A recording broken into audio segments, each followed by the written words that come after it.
ನಮ್ಮ ಮೈಸೂರು ವಕೀಲರ ಸಂಘದಲ್ಲಿ ಒಂದು ಪರಂಪರೆ ಬೆಳೆದು ಬಂದಿದೆ. ಅದೇನೆಂದರೆ, ನಮ್ಮ ಸಂಘದ ಸದಸ್ಯರು ಯಾರೇ ಆದರೂ ಅವ್ರಿಗೆ ಅನ್ಯಾಯ ಆಗ್ತಿದೆ ಅಂತ ಭಾವನೆ ನಮ್ಮ ಸದಸ್ಯರಲ್ಲಿ ಬಂದರೆ ಅವರಿಗೆ ನೈತಿಕ ಬೆಂಬಲ ಕೊಡೋದು, ಅವ್ರಿಗೆ ಆಗ್ತಿರೋ ಅನ್ಯಾಯನ ಪ್ರತಿಭಟನೆ ಮಾಡೋದು ನಮ್ಮ ಪರಂಪರೆ, ನಮ್ಮ ಸಂಘದ ಪರಂಪರೆ. ಸನ್ಮಾನ್ಯ ಮುಖ್ಯಮಂತ್ರಿಗಳಾದ ಶ್ರೀಯುತ ಸಿದ್ದರಾಮಯ್ಯನವರು ನಮ್ಮ ಸಂಘದ ಲೈಫ್ ಮೆಂಬರ್ ಆಗಿದ್ದಾರೆ, ಹಾಗೂ ನಮ್ಮ ಸಂಘದ ಕಾರ್ಯದರ್ಶಿಗಳು ಆಗಿದ್ದರು ಹಿಂದೆ. ಅವ್ರಿಗೆಲ್ಲೋ ಅನ್ಯಾಯ ಆಗಿದೆ ಅನ್ನೋ ಭಾವನೆ ನಮ್ಮ ಸಂಘದ ಸದಸ್ಯರಲ್ಲಿ ಕಾಡ್ತಾ ಇರೋದ್ರಿಂದ ಅವ್ರಿಗೆ ನೈತಿಕ ಬೆಂಬಲ ಕೊಡೋದಕ್ಕೋಸ್ಕರ ಹಾಗೂ ಅವ್ರಿಗೆ ಆಗ್ತಿರೋ ಅನ್ಯಾಯನ ಪ್ರತಿಭಟನೆ ಮಾಡೋದಕ್ಕೋಸ್ಕರ ಈ ದಿನ ನಾವು ಸಂಘದ ಸದಸ್ಯರೆಲ್ಲ ಸೇರಿ ಸರ್ವಾನುಮತದ ತೀರ್ಮಾನ ಮಾಡಿ ಅವರಿಗೆ ನೈತಿಕ ಬೆಂಬಲ ಕೊಡ್ತಾ ಇದ್ದೀವಿ. ರಾಜ್ಯದ ಮುಖ್ಯಮಂತ್ರಿಗಳಾದ ಸನ್ಮಾನ್ಯ ಶ್ರೀ ಸಿದ್ದರಾಮಯ್ಯನವರು ನಮ್ಮ ಮೈಸೂರು ವಕೀಲರ ಸಂಘದ ಸದಸ್ಯರಾಗಿ ಸೇವೆ ಸಲ್ಲಿಸಿದ್ದಾರೆ.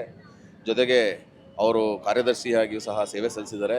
ಜೊತೆಗೆ ನಮ್ಮ ಮೈಸೂರು ವಕೀಲರ ಸಂಘಕ್ಕೆ ಅಪಾರವಾದ ಕೊಡುಗೆಗಳನ್ನ ನೀಡಿದ್ದಾರೆ. ಅಂದರೆ ಹೊಸ ಕೋರ್ಟು, ನ್ಯಾಯಾಲಯ, ಬಿಲ್ಡಿಂಗ್ಸು ಮತ್ತು ಉಳಿದ ಯಾವುದೇ ಕೆಲಸ ಆದರೂ ನಮ್ಮ ಮೈಸೂರು ವಕೀಲರ ಸಂಘದ ಜೊತೆ ಅವರು ಇರ್ತಾರೆ. ಈ ಸಂದರ್ಭದಲ್ಲಿ, ಇಂತಹ ಕಷ್ಟ ಸಂದರ್ಭದಲ್ಲಿ ಮೈಸೂರು ವಕೀಲರ ಸಂಘ ಸಹ ಅವ್ರ ಜೊತೆ ಇರಬೇಕು ಅಂತ ತೀರ್ಮಾನ ಮಾಡಿ ಈ ದಿವಸ ಸರ್ವ ಸದಸ್ಯರ ಸಭೆ ಕರೆದು ಸರ್ವಾನುಮತದಿಂದ ಸಿದ್ದರಾಮಯ್ಯನವರಿಗೆ ಮೈಸೂರು ವಕೀಲರ ಸಂಘವ ಸಂಪೂರ್ಣವಾಗಿ ಬೆಂಬಲ ಘೋಷಿಸಿ ಅವ್ರ ಪರ ನಿಲ್ಲುತ್ತೆ, ಅವರ ಕಾನೂನು ಹೋರಾಟಕ್ಕೆ ನಾವು ಸಹ ಕೈ ಜೋಡಿಸ್ತೀವಿ ಅಂತ ಹೇಳ್ತಾ ನೈತಿಕವಾಗಿ ಅವ್ರಿಗೆ ಬೆಂಬಲವನ್ನು ನೀಡಿ ನಾವೆಲ್ಲ ವಕೀಲರುಗಳು ಮತ್ತೊಮ್ಮೆ ಅವ್ರಿಗೆ ಎಲ್ಲ ರೀತಿಯಲ್ಲೂ ಬೆಂಬಲ ನೀಡ್ತೀವಿ ಅಂತೇಳಿ ಮೈಸೂರು ವಕೀಲರ ಸಂಘದ ಕಾರ್ಯದರ್ಶಿಯಾಗಿ ನಾನು ಈ ದಿವಸ ಭರವಸೆ ನೀಡ್ತೀನಿ. ಮೈಸೂರು ವಕೀಲರ ಸಂಘದ ಪರವಾಗಿ ನಾವು ನಮ್ಮ ಸಂಘದ ಹಿರಿಯ ಸದಸ್ಯರು ಮತ್ತು ಅಜೀವ ಸದಸ್ಯರಾದಂಥ ಕರ್ನಾಟಕದ ಮಾನ್ಯ ಮುಖ್ಯಮಂತ್ರಿಗಳಾದಂಥ ಸಿದ್ದರಾಮಯ್ಯನವರು ಕಾನೂನು ಸಂಕಷ್ಟದಲ್ಲಿರ್ತಕ್ಕಂಥ ಈ ಸಂದರ್ಭದಲ್ಲಿ ಮೈಸೂರು ವಕೀಲರಾದ ನಾವೆಲ್ಲರೂ ಕೂಡ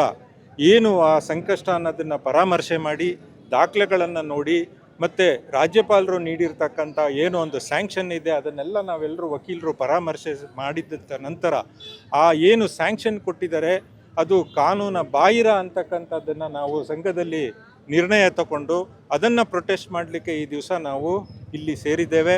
ಇದು ಈಗ ಸದ್ಯದಲ್ಲಿ ಮಾನ್ಯ ಉಚ್ಚ ನ್ಯಾಯಾಲಯದಲ್ಲಿ ಈ ವಿಚಾರ ಪೆಂಡಿಂಗ್ ಇರೋದ್ರಿಂದ ನಾವು ಇದ್ರ ಬಗ್ಗೆ ಜಾಸ್ತಿ ಏನು ಹೇಳಿದೆ.